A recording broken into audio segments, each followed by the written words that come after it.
You ever have one of those nights where the universe decides to pile on just for laughs? Picture this. It's 3 a.m. My mom's dying of cancer. I've been sitting by her hospital bed for the better part of a week, and I'm so fried my tears barely sting anymore. I pull into my driveway thinking maybe, just maybe, I can get an hour of sleep before the next round. But nope, not tonight. Because standing in front of my house, bold as brass, is this Botoxed suburban banshee in Chanel sunglasses literally slicing my gate in half with a pair of bolt cutters. You heard me. Middle of the night, sparks flying and her designer heels crunching my gravel like she owns the damn place. Out she hops from her shiny white Escalade, 2 rental cops tailing her, looking bored out of their minds, and she beams at me with the most smug, punchable smirk I've ever seen. "Marcus Harris, you owe the HOA $3,200 in back fees. Pay now or we slap a lien on your house by Monday." I swear I almost laughed.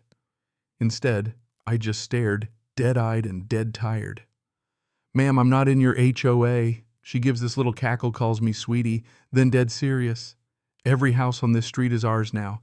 Easy way or the hard way." That's when something inside me snapped. I didn't shout, I didn't cuss, I just smiled, one of those, you have no idea who you're dealing with. Smiles walked inside, grabbed a single piece of paper from my files, and walked back out.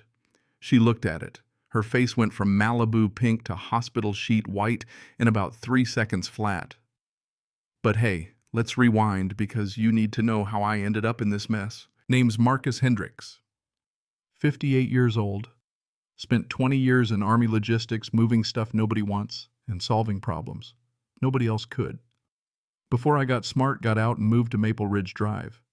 Been here 15 years on a 2.5-acre patch of green inherited from my Uncle Ray back in 2009. Place came with the house he built in '87, a creaky old workshop, and a guest cabin out back where I put up old vet buddies when they're between gigs or just need somewhere quiet to crash. Ray was the kind of man who paid cash for everything, didn't trust banks or politicians, and built every stick of this place himself. Didn't trust anyone to tell him how to live either. I guess that gene runs in the family. So when Delilah Whitmore, the HOA queen herself, rolled up with her bolt cutters and her security sidekicks, I already knew this was going to be one for the ages. Delilah is everything wrong with suburbia in a 5'4" spray tan package. HOA president for 8 years, sells overpriced houses to people who think a fence makes them better neighbors, drives around like she's the Queen of England and probably sleeps hugging a copy of the neighborhood bylaws. But here's the punchline. My land sits at the end of the road, tucked away behind a creek and a wall of old oaks. You gotta cross a little bridge just to get here. It's almost like Ray built himself a private country. Maybe he did. This morning, the whole place still smelled like sawdust from yesterday's project. But now, after 22 straight hours awake, my brain buzzing with hospital monitors and grief, here's this stranger demanding cash I don't owe. "Ma'am," I say, voice steady as I can manage, "I'll need to see some documentation." She flashes her clipboard like a magic wand. "Your uncle agreed to voluntary inclusion in 1994. All properly filed with the county, sweetie." Right. Ray would have burned the house down before signing up for an HOA. "Whether Uncle Ray appreciated community standards or not, you're part of our association now," she huffs. "We maintain property values. We ensure the right kind of people live in our neighborhood." There it was, the real dog whistle. The right kind of people. I'd heard that my whole life, and it always meant people like you. Not so much. "So what exactly is wrong with my property?" I ask, already knowing it's some bull. She waves at my workshop with a fingernail that probably costs more than my lawnmower. Unpermitted commercial structures, fire hazards, unsightly storage. Hands me violation notices so fresh you could smell the toner. 4 years of fees plus penalties. Suddenly it's $4,200, not $3,200. Math in HOA land works on vibes, I guess. But here's a free lesson, folks. If an HOA covenant ain't recorded on your property deed, they can pound sand. No exceptions. Delilah doesn't care. She keeps rattling on about community standards and peaceful coexistence and hands me her business card, perfume so thick it sticks in your throat. Payment due Friday or lien proceedings start Monday. As she peels off in her Escalade dust cloud settling over my grass like a curse, I realize Lady, you just picked a fight with the wrong tired, grieving, pissed off veteran. First thing Monday, I marched down to the county clerk's office. Place smells like decades-old coffee and dreams deferred. I ask for my deed. Old clerk looks at me like she's seen every property squabble in the book. She prints the file paper so thin it feels like a secret. And sure enough, no HOA, not a whiff. But wait, plot twist. I pull up the HOA's own formation papers. The Maple Ridge HOA, founded in 1991. Ray built this house in '87. You can't slap new rules on someone who was here first. That's not just unfair, it's illegal. I'm feeling a little smug rolling back up my driveway until I spot Delilah's Escalade again, this time flanked by a teenage rent-a-cop so nervous he's sweating through his cheap polyester shirt.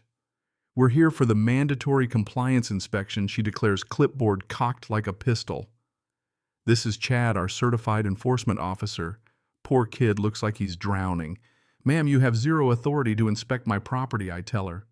She's already snapping photos, muttering about fire hazards and commercial violations, then tries to stick me with a $500 inspection fee. Document whatever you like, I say. I'll be making some calls. And while the princess and her squire wander around my property, I call county planning. 3 minutes later, every building's been permitted since '87. Even my tool shed's got paperwork older than Chad. And then twist number 2, I spot Delilah, admiring her fancy fence, the one lining what she thinks is her property line. That's when I remember Ray's old survey documents in my safe. I dig them out, yellowed, hand-marked with measurements that lead right up to 20 feet further east than anyone realizes, including 15 feet of Delilah's designer fence. The one she's so proud of. Yeah, it's sitting squarely on my land. Here's something Ray taught me. When someone tries to screw you, make sure your paperwork's better than theirs. Certified survey in hand, I send Delilah a letter, remove your fence in 30 days or I'll consider it abandoned. Her answer comes back like a kicked hornet's nest. Next thing I know, code enforcement shows up. Guy named Rodriguez, ex-military, knows bullshit when he smells it. He walks through my workshop, recognizes the old Craftsman drill press. His dad had one. We've been getting a lot of anonymous complaints from your HOA, he tells me, always targeting veterans or elderly folks. Rodriguez is good people.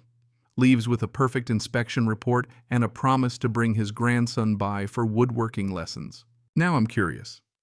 I dig into Delilah's background. Real estate license suspended for fraud. Her husband's mortgage company under investigation. Turns out he owes $85,000 in unpaid taxes. Suddenly the desperate need for imaginary HOA fees makes sense. Next day, Delilah calls a neighborhood meeting to whip up the mob. She's got aerial photos of my property. Everything circled in red, my shop, Ray's cabin, my American flag, for crying out loud. As you can see, she says, certain residents operate illegal businesses. That's when Mrs. Patterson, 87 years old, sharp as a tack, stands up. You mean Marcus? He fixed my steps for free. Jake from next door adds, he rebuilt my deck after the storm. Delilah's plastic smile starts to crack. Time for my move. Mrs. Whitmore, before you talk about community standards, maybe you should remove your illegal fence from my land. I hold up the survey. Dead silence. She splutters, insists her fence is fine. I lay out the proof she's trespassing, no right, no easement. Her husband goes pale. If that fence is illegal, all their mortgage games fall apart. Delilah's not done. The next morning, a sheriff's deputy serves me a restraining order. She claims I threatened her at the meeting. Complete fiction, but for now I'm muzzled. So I do what any veteran does when outgunned. I call for backup. Uncle Ray's old attorney, Frank Morrison, dusts off his files. Sure enough, Ray had negotiated an ironclad property exclusion agreement in '87.